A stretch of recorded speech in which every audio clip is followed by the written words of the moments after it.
Hello student, welcome back to daily classes. तो आज है चैप्टर 2 का part 2, that is pregnancy, placenta and embryonic development.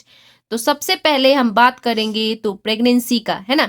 तो क्या है प्रेगनेंसी? तो जब फीटस एम्ब्रायो डेवलपमेंट हो जाती है, तो जब इम्प्लांटेशन हो जाती है वुम्स में, उसको बोलेंगे प्रेगनेंसी टिल 9 मंथ, है ना।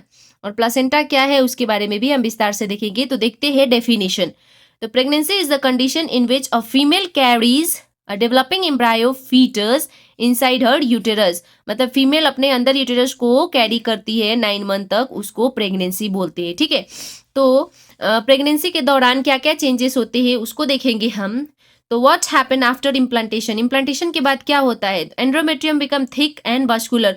जो एंड्रोमेट्रियम होता है, जहाँ पे इम्प्लांटेशन होती है, वो थिक हो जाती है और वहाँ पे प्लासेंटा बनने लगता है, जो कि क्या होता है, मदर और फीटस के बीच का कनेक्शन। और मेंस्ट्रुअल साइकिल जो होता है वो स्टॉप हो जाता है ड्यूरिंग प्रेगनेंसी। अब नेक्स्ट क्वेश्चन आता है कि आखिर प्लासेंटा है क्या? Placenta facilitates physiological connection between mother and foetus. तो यहाँ पे ये कनेक्शन होता है मदर और फीटस के बीच, जिसको हम प्लासेंटा बोलते हैं, ठीक है। तो स्ट्रक्चर ऑफ प्लासेंटा देखते हैं सबसे पहले। तो स्ट्रक्चर क्या होता है? Placenta consist of chorionic villi. तो प्लासेंटा में जो होता है वो कोरियोनिक बिलाई होता है। उसका स्ट्रक्चर क्या होता है? ये है finger like projection, increase surface area, surrounded by maternal blood space. तो इसका हम पिक्चर देखते हैं। ओके स्टूडेंट, तो ये है human foetus within the uterus. तो यहाँ पे ये है प्लासेंटल विलाई, है ना। यहाँ पे ये कैविटी जो यूटेरिन वॉल का कैविटी है, जहाँ पे प्लासेंटा इम्प्लांट होता है।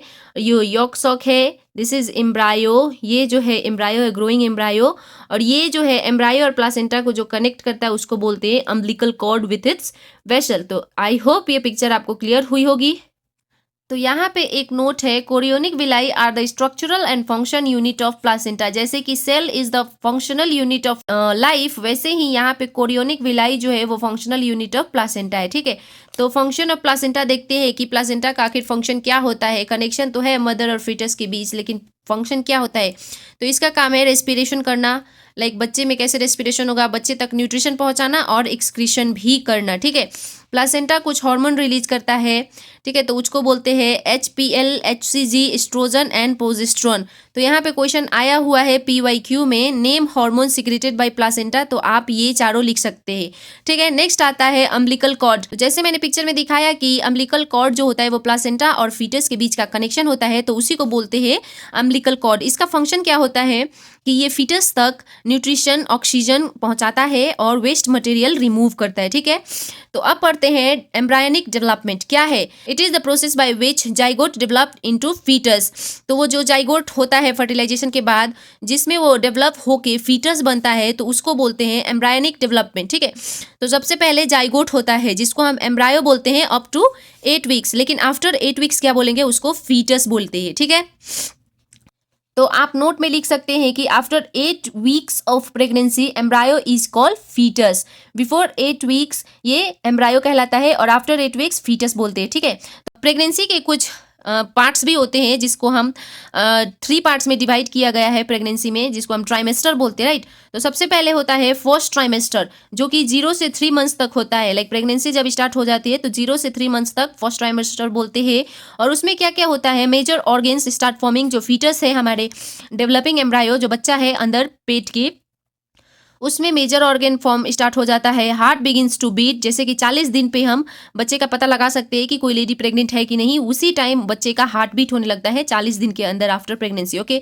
सेंसिटिव पीरियड होता है और यहाँ पे बच्चे का लिम्स मतलब तो पता है ना, हाथ पैर, वो सब डेवलप्ड होने लगता है। नेक्स्ट आता है सेकेंड ट्राइमेस्टर। सेकेंड ट्राइमेस्टर जो होता है 3 से 6, लाइक 4 से 6 और 3 से 6 भी बोल सकते हैं इस मंथ को। तो इसमें क्या होता है कि फीटस जो है, जो बच्चा है अंदर, उसका मूवमेंट फील हो सकता है, ठीक है। मम्मी को उसका मूवमेंट फील हो जाएगा और बोन्स एंड मसल डेवलप होगा बच्चे में। और सेक्स ऑर्गन्स विजिबल होता है, जब वो बच्चा लड़का है कि लड़की, इस टाइम वो विजिबल होता है, ठीक है। थर्ड ट्राइमेस्टर में क्या होता है? ये 6 to 9 मंथ का टाइम होता है और 7 to 9 मंथ का टाइम होता है। इसमें बच्चा को रैपिड ग्रो होता है, ब्रेन डेवलपमेंट होता है और फीटस जो है वो फुल्ली डेवलप्ड हो जाता है, एकदम रेडी टू कम। तो नेक्स्ट आता है पार्चुरेशन एंड लैक्टेशन, जो कि चैप्टर 2 का सबसे लास्ट टॉपिक है। तो देखेंगे पार्चुरेशन क्या है, ठीक है। तो parturition is the process by which fully develop foetus is delivered out of the mother's uterus at the end of the pregnancy. तो जैसे 9 मंथ हो जाएगा, 280 समथिंग डेज है ना, तो वहाँ पे जब फुल्ली डेवलप फीटस निकलता है मम्मी के पेट से, यूटेरस से, तो उसको बोलते हैं पार्चुरेशन। प्रेगनेंसी के एंड में होता है ये, ठीक है। तो यहाँ पे पार्चुरेशन क्या क्या ट्रिगर करता है, तो क्वेश्चन आता है व्हाट ट्रिगर पार्चुरेशन। तो यहाँ पे क्या होगा, वो जो बच्चा है वो खुद निकलने की कोशिश करता है, मतलब लाइक उसको निकलना है, हो गया।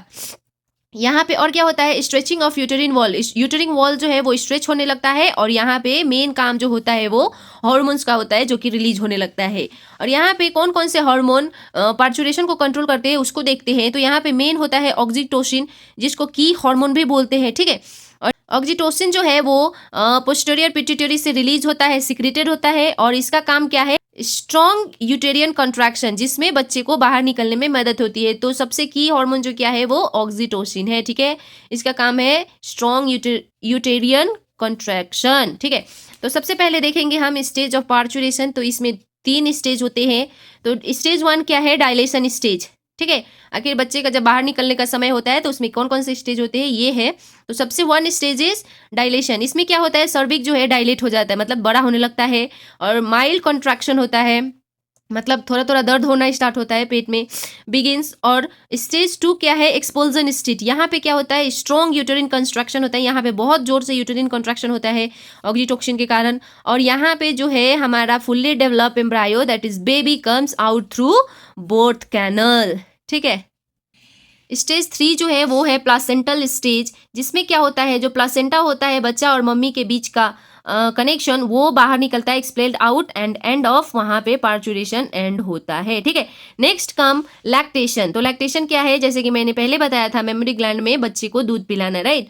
तो lactation is the process of milk synthesis and secretion bye mammary glands after child birth. Child birth के बाद मेमोरी ग्लैंड के थ्रू मिल्क प्रोडक्शन करना और बच्चे को फीड करना इज नोन एज लैक्टेशन, ठीक है। इसमें कौन कौन से हार्मोन कंट्रोल करते हैं लैक्टेशन को, तो यहाँ पे है प्रोलैक्टिन, जिसका काम है स्टिमुलेट मिल्क प्रोडक्शन, और ऑक्सीटोसिन जो कि मिल्क इजेक्शन में काम करता है, ठीक है। प्रोडक्शन में प्रोलैक्टिन, इजेक्शन में ऑक्सीटोसिन। तो यहाँ पे PYQ आया हुआ है, name hormone responsible for milk ejection, तो इसका आंसर होगा ऑक्सीटोसिन, याद करना है, ठीक है।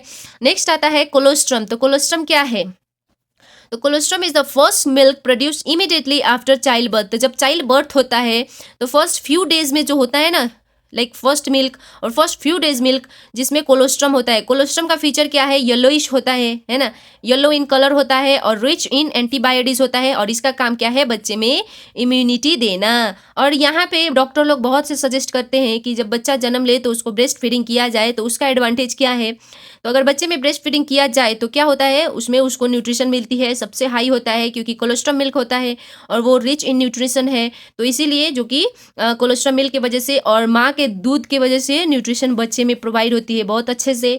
इनहेंस इम्यूनिटी, बच्चे का इम्यूनिटी बहुत स्ट्रांग हो जाता है, और प्रिवेंट इन्फेक्शन, और इस कारण बच्चे में इन्फेक्शंस भी नहीं होते हैं।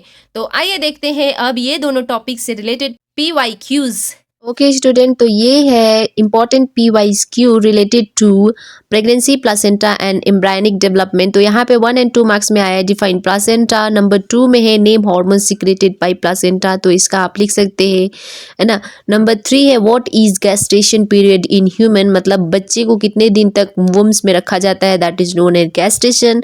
और 3 और 5 मार्क्स में आया है describe structure and function of placenta, तो आप वीडियो को प्रीफर कर सकते हैं।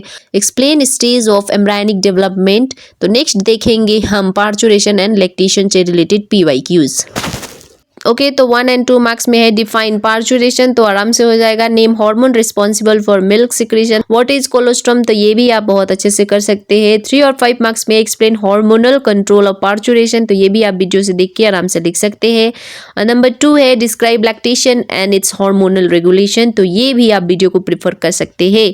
आई होप स्टूडेंट्स आपको ये वीडियो बहुत ही अच्छी लगी। वीडियो अच्छी लगी तो वीडियो को लाइक करके अपने दोस्तों के साथ शेयर करना ना भूलना, और हाँ, चैनल को सब्सक्राइब नहीं किए हो तो करके जाना। मिलते हैं अपने नेक्स्ट वीडियो में, तब तक के लिए all the best students, bye bye.